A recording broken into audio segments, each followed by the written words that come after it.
Opisyal nang sinimulan ang bakbakan ng mga bayan sa lalawigan ng Cavite sa pagbubukas ng Intertown Basketball League kung saan pambato ng bayan ang Batang GMA Generals. David Alitan, ibalita mo.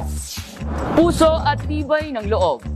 Yan ang pundasyon ng Batang GMA sa pagbubukas ng Intertown Batang Filipino Basketball League sa probinsya ng Cavite. Opisyal nang sinimulan ang sagupaan ng mga manlalaro mula sa mga bayan sa probinsya ng Cavite sa pagsisimula ng Intertown Basketball League 2022 na ginanap sa Strike Gymnasium sa City of Bacoor.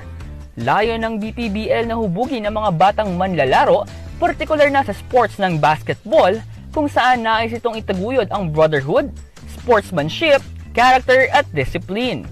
Sa pangunguna ni Konsehal Nathaniel Warin, katuwang ang naatasang head coach na si Coach Dennis Pagligaran, nabuo ang Batang GMA matapos ang 3-day tryout na dinaluhan ng halos 180 mga batang manlalaro mula sa iba't ibang barangay ng GMA.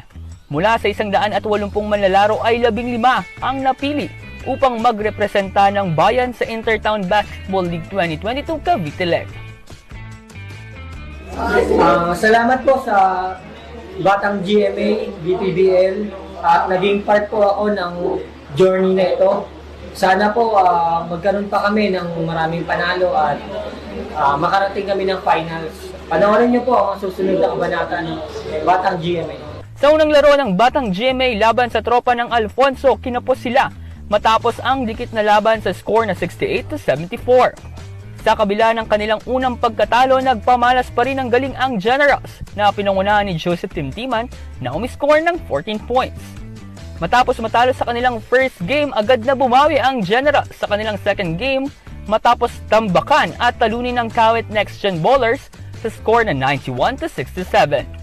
Tinanghal na best player of the game ang kanilang team captain na si Janos Torres na pumukol ng 32 points, 5 rebounds and 3 assists. Sa third game, muling nagtagumpay ang Batang GMA kontra silang Medal Steel Bowlers sa score na 63-56. Sa uli, nagpaabot naman ng panawagan si Konsehal Nat para sa mamamayan ng GMA. Sa mga kababayan namin sa GMA, supportahan po ninyo yung Batang GMA lalo po sa aming Facebook page.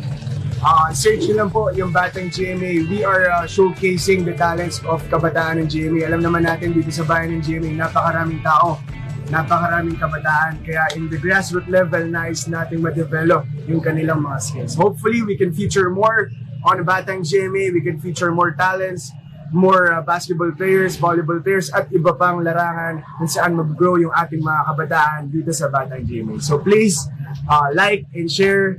And of course, maganda isali natin yung mga anak ninyo, yung mga viewers natin, mga magulang sa Batang GMA program para po ipagpatuloy natin yung pag-develop na ating mga kabataan.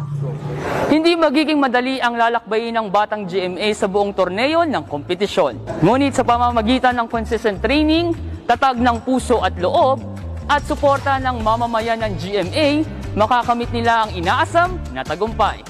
Para sa Balitang GMA, David Alitan.